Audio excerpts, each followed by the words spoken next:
Julius Malema and the EFF, revolution or chaos?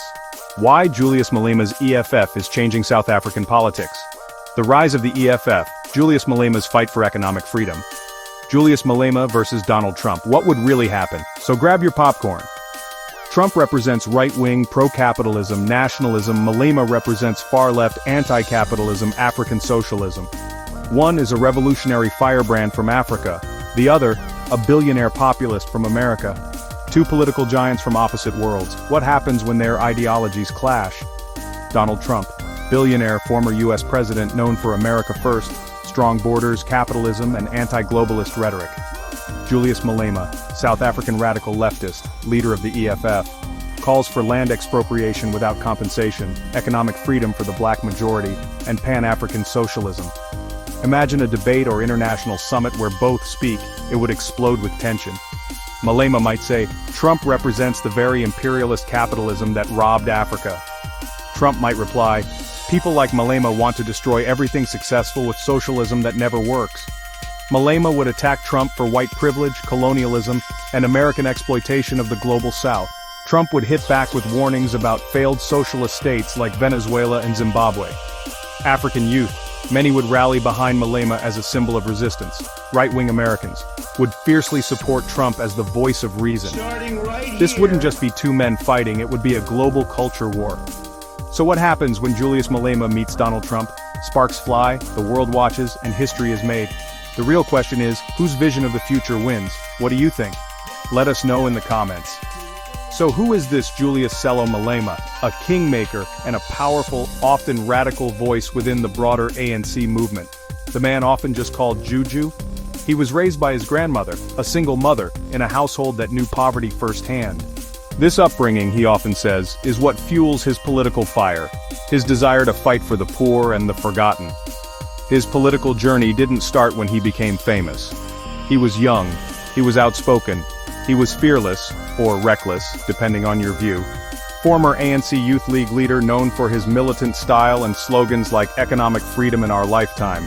Expelled from the ANC in 2012 and founded the EFF in 2013. His goal? To fight for land reform, nationalization of mines and the dismantling of white economic domination.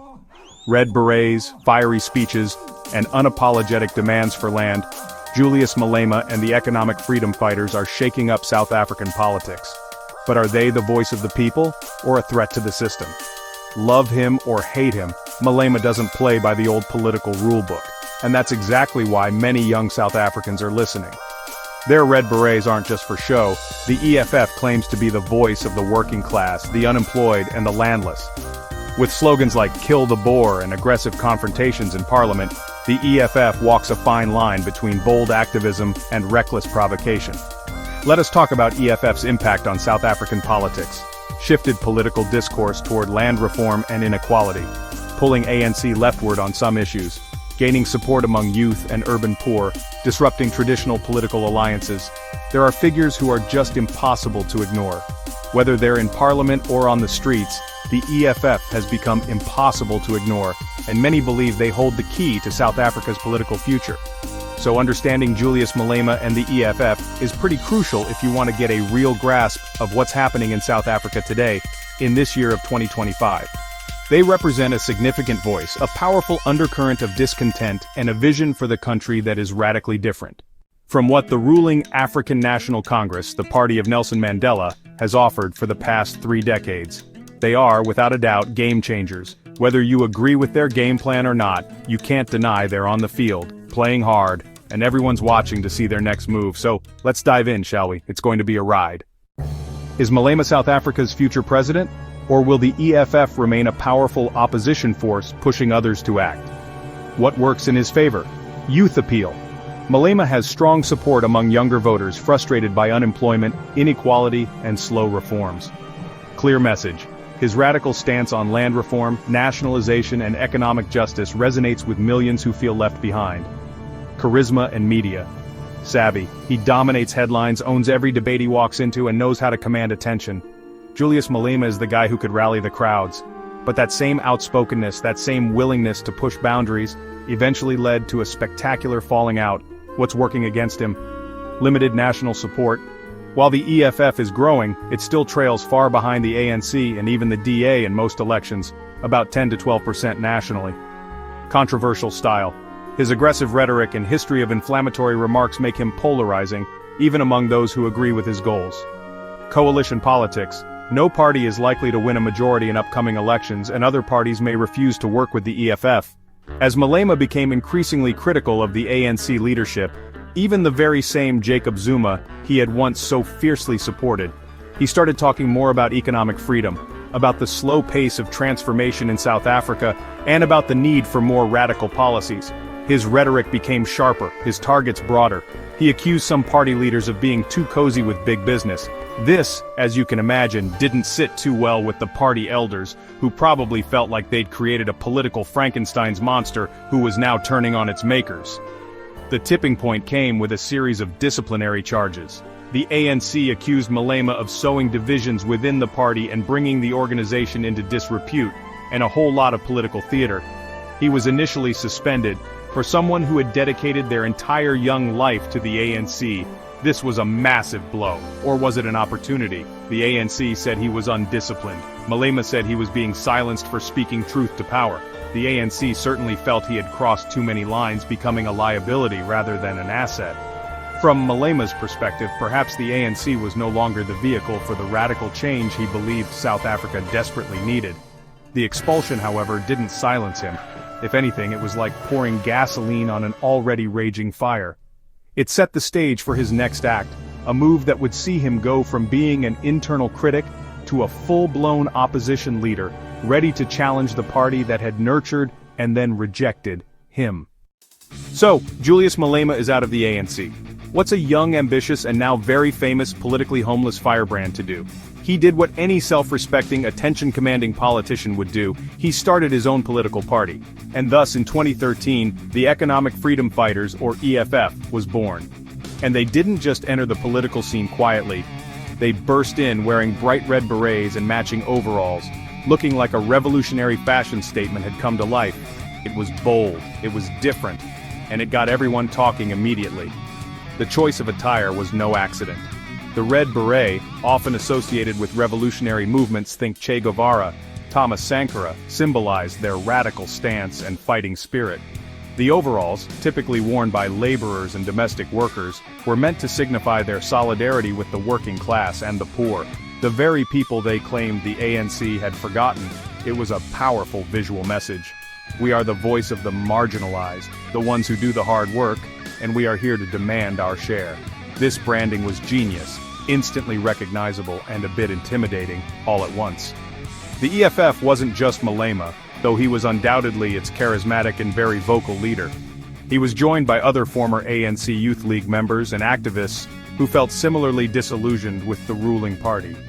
They held a National People's Assembly where the party was officially launched, outlining its founding manifesto.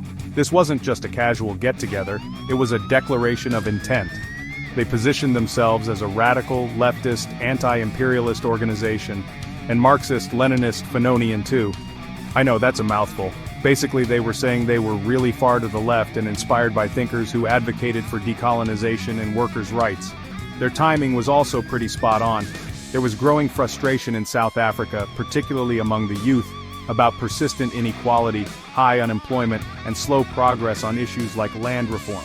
The Marikana massacre in 2012, where police shot and killed striking mine workers, had also deeply shaken the nation and created a sense of anger and betrayal. The EFF tapped into this discontent, offering a clear, albeit radical, alternative. They promised to fight for economic freedom in our lifetime, a powerful slogan that resonated with many who felt left out of the economic benefits of post-apartheid South Africa, and boy were they ready to fight. Okay, so what do they actually want? What are these economic freedom things they keep talking about? Well, their core ideas are pretty bold, and honestly they don't shy away from shaking the table, sometimes literally. One of their biggest and probably most controversial proposals is expropriation of land without compensation. Now that sounds like a mouthful, but basically it means they believe that land, which they argue was historically stolen during colonialism and apartheid, should be returned to black South Africans, and the current owners, often white farmers or corporations, shouldn't necessarily be paid for it. This is a huge debate in South Africa, as you can imagine. Then there's the call for the nationalization of mines, banks, and other strategic sectors of the economy. What does that mean? Essentially, they want the government to take ownership and control of these key industries. Their argument is that these resources and institutions should benefit all South Africans, not just a few private individuals or foreign companies. They believe this would help to redistribute wealth and create jobs. Opponents, of course, worry this could scare off investors and harm the economy, but the EFF argues that the current system isn't working for the majority anyway, so a radical shakeup is needed. Another big one on their agenda is free, quality education for all, from early childhood development right through to university. This is a hugely popular idea, especially among young people who face high tuition fees and limited access to higher education. The EFF sees education as a fundamental right and a key tool for empowering people and overcoming inequality. They've been very vocal during student protests like #fees must fall, often positioning themselves as champions of the students' cause. It's a promise that speaks directly to the aspirations of millions of young South Africans looking for a better future. Beyond these headline policies, the EFF also advocates for things like insourcing of workers, meaning companies should hire cleaners, security guards and so on directly, rather than using outside contractors who might pay less, improved healthcare, and a more pan-Africanist foreign policy. They present themselves as a party that is fundamentally anti-capitalist and anti-imperialist, drawing inspiration from various socialist and revolutionary thinkers. Their vision is a South Africa where the state plays a much larger role in the economy and where historical injustices are aggressively addressed. It's a radical departure from the more centrist policies that have dominated since 1994. If you thought South African Parliament was a quiet, stuffy place for polite debate before the EFF arrived, well, you were in for a surprise. When the EFF won seats in Parliament in 2014, they didn't just take their seats, they took over the show. Dressed in their signature red overalls and domestic worker uniforms, they transformed parliamentary sessions from sleepy affairs into must-watch television. Suddenly phrases like point of order became national catchphrases, and the Speaker of Parliament probably needed a lifetime supply of headache pills. It was disruptive, it was theatrical, and it was undeniably effective at getting attention. One of their most famous parliamentary moments, or rather a recurring chant, was, "Pay back the money." This was directed at then-President Jacob Zuma, concerning the state-funded upgrades to his private Nkandla homestead. The EFF relentlessly pursued this issue, disrupting sessions, chanting, and demanding accountability. They turned parliamentary Kwanda sessions into confrontations, refusing to let the matter drop. It was a masterclass in political agitation. While some criticized their tactics as disrespectful or chaotic, many South Africans cheered them on, feeling that finally, someone was holding power to account in a very direct and public way. Their tactics weren't limited to chanting. They would stage walkouts, interrupt speeches, and directly challenge ministers and the president in a way that was rarely seen before. They used parliamentary privilege to make bold accusations and raise uncomfortable questions. For the EFF, Parliament wasn't just a legislative body, it was a platform, a stage to highlight their grievances and expose what they saw as the failures of the ruling party. They understood the power of spectacle and used it to their full advantage, ensuring that their relatively small number of seats translated into a disproportionately large voice in the national conversation. This confrontational style, while controversial, fundamentally changed the dynamic in Parliament. It forced other parties, including the ruling ANC, to react. It also arguably made parliamentary proceedings more accessible and engaging for ordinary citizens who might have previously found them dull and disconnected from their daily lives. The EFF showed that Parliament could be a site of real political struggle, not just rubber stamping. Whether you loved it or loathed it, you couldn't ignore it. They brought a new level of intensity and, let's be honest, entertainment to the serious business of governance, ensuring their issues stayed front and center. Now let's be real. You don't become a political game changer like Julius Malema and the EFF without stirring up a healthy dose of controversy. In fact, some might say they thrive on it, using it to keep themselves in the headlines and to provoke debate. Malema himself is a master of the controversial statement, often delivering sound bites that are inflammatory, sometimes racially charged, and almost always guaranteed to get a strong reaction. He's been accused of hate speech, faced legal challenges, and has a knack for saying things that make people either nod vigorously in agreement or gasp in outrage. There's rarely an in-between. One recurring area of controversy revolves around race and land. Malema's rhetoric can be very sharp, particularly when addressing white South Africans and the legacy of apartheid. Statements about land, while resonating with many of his supporters who feel dispossessed, have also been condemned by others as divisive and potentially harmful to race relations and economic stability. For example, songs like "Kill the Boer" or "Kiss the Boer," depending on the interpretation and legal battles, have landed him in hot water multiple times, sparking fierce debates about freedom of speech versus incitement to violence. These are not light topics, and Malema dives in headfirst. The party's confrontational tactics, both inside and outside Parliament, have also led to their fair share of criticism. Clashes with security, disruptions of events, and sometimes aggressive protests have led to accusations that they undermine democratic institutions or even flirt with violence. Their internal party discipline has also been questioned, with some critics suggesting that Malema runs the EFF with an iron fist, despite its fighter's name suggesting a more democratic approach. These are criticisms that the party often dismisses as attempts to silence their radical voice, but they stick around nonetheless. Then there are the financial aspects. Questions have been raised about Malema's own past financial dealings, including tax issues that predated the EFF. More recently, the party itself has faced scrutiny over its funding and expenditures, particularly around the VBS Mutual Bank scandal, where millions meant for poor depositors were allegedly looted, with some funds reportedly linked to EFF leaders. The EFF has vehemently denied wrongdoing, but these allegations have provided ammunition for their political opponents and have certainly added another layer to the controversies surrounding the party. It's a complex picture, and the controversies are as much a part of the EFF's story as their policies. Julius Malema is not the kind of politician who inspires mild indifference. Oh no, people tend to have very strong feelings about him. You either see him as a charismatic champion of the downtrodden, a fearless truth-teller speaking power to the powerful, or you see him as a dangerous demagogue, a populist rabble-rouser threatening the very foundations of South Africa's hard-won democracy. It's like he's a political Rorschach test. What you see in him often says as much about your own views and position in society as it does about the man himself. He is in many ways a mirror reflecting the deep divisions and anxieties of the nation. For his supporters, often young, black, and economically marginalized South Africans, Malema is a hero. He articulates their frustrations, their anger at the slow pace of change, their feeling of being left behind by the Rainbow Nation dream. He speaks their language, often literally, using vernacular and a directness that cuts through political jargon. They see his confrontational style not as disruptive, but as necessary to shake up a complacent system. To them, he's not afraid to say what they're thinking, and his promises of radical economic transformation offer a glimmer of hope in a landscape of high unemployment and persistent poverty. On the flip side, his critics are equally passionate. They view his rhetoric as divisive, racially charged, and dangerous. They worry that his calls for nationalization and land expropriation without compensation could cripple the economy, scare away investment, and lead to widespread instability, perhaps even a Zimbabwe-style collapse. They see his parliamentary theatrics as undermining the dignity of democratic institutions and his populist appeals as a threat to constitutionalism and the rule of law. For many, particularly minority groups and those with established economic interests, Malema represents a profound and unsettling challenge to the status quo.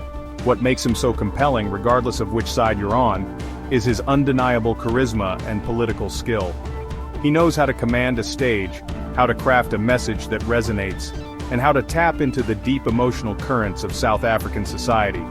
He's a brilliant communicator. Even if you vehemently disagree with what he's communicating, he has an almost uncanny ability to stay relevant, to keep himself and his party at the center of the political conversation. Love him or loathe him, Julius Malema has an undeniable magnetism, and an ability to connect with a significant segment of the population that feels unheard. So here we are, it's 2025, more than a decade since the EFF burst onto the South African political scene. And Julius Malema is still very much a central figure. Some might have predicted they'd be a flash in the pan, a protest movement that would fizzle out. But they haven't. The EFF has consistently been the third largest party in South Africa, maintaining a significant presence in parliament and in provincial legislatures. This isn't just luck, it speaks to the deep-seated issues they continue to highlight and the real frustrations of a large part of the electorate that feel the promises of 1994 haven't fully materialized for them. Their continued relevance stems from their ability to tap into the persistent triple challenge that South Africa faces: poverty, inequality, and unemployment. As long as these issues remain stark realities for millions, the EFF's message of radical economic transformation will find fertile ground. They offer a clear, albeit controversial alternative to the policies of the ANC and the more market-friendly Democratic Alliance. They are the voice of impatience, the champions of those who feel that gradual change is no change at all.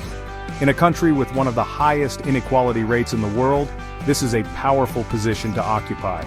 Furthermore, Malema and the EFF have proven adept at keeping themselves in the public eye.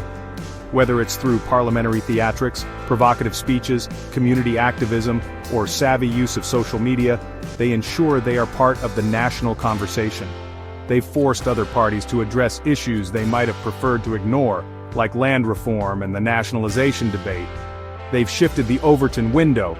That's the range of policies politically acceptable to the mainstream population at a given time, on certain economic issues, making more radical ideas part of legitimate political discourse. This, in itself, is a significant impact. Looking ahead, the EFF and Julius Malema remain key players to watch. The EFF is reshaping South African politics even without the presidency. They push the ANC and DA to respond to issues they'd rather avoid, especially land reform, corruption, and inequality. Malema may prefer being the kingmaker rather than the king, leveraging influence without being constrained by governance. They represent a potent challenge to the established order and a voice for a generation demanding more fundamental change. Their electoral performance, their policy proposals, and their political maneuvers will continue to shape the country's future trajectory. Malema may never win the presidency outright, but he doesn't need to in order to change the country. His power lies in shifting the conversation, radicalizing debate, and forcing the political establishment to respond. But whether they will ever govern the nation is a big question, but their influence on the political debate and on the broader societal consciousness is undeniable. They are a constant reminder that for many South Africans, the struggle for freedom is not just political, but profoundly economic, and it's far from over. Subscribe now for more Afro content. Don't miss out. Join our growing community now and give us a like.